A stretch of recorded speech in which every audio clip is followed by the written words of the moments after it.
What would we do without ginger?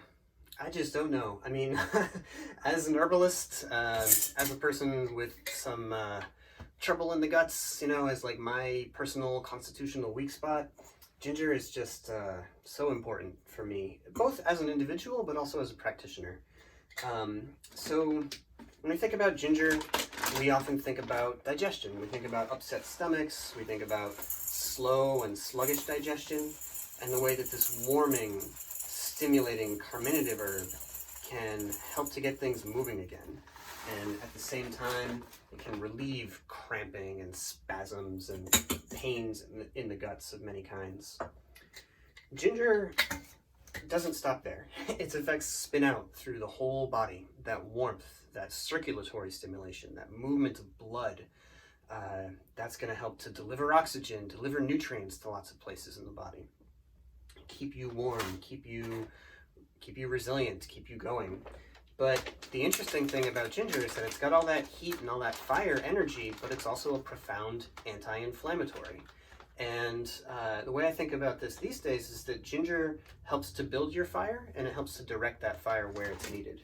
So in people who have like deficient immune activity, ginger can be really important to ramp things up a bit, to build that internal heat.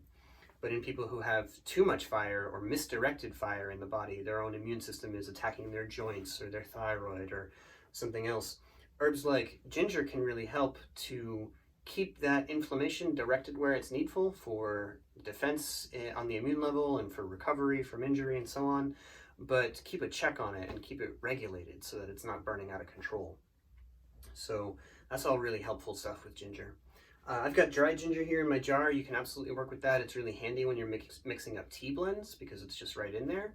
But you can always work with fresh ginger anytime. They have slight differences. The dried ginger is a little more of a central warmer, where the fresh ginger has some dispersive aspects to it.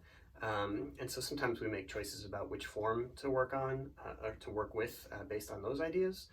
But ginger is just very helpful in all kinds of forms, right? We can make tea, we can take tincture of it. Ginger infused honey is really worth making and very easy. And so there's lots of ways to play with this herb. And again, think about it with digestion, circulation, think about improving flavor of many, many other herbs, and bringing in that warmth and that motivation. So in some cases, ginger serves as the catalyst in formulas that we put together.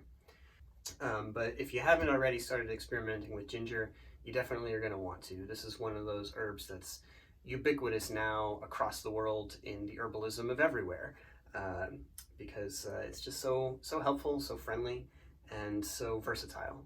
So yeah, get some ginger in your life today.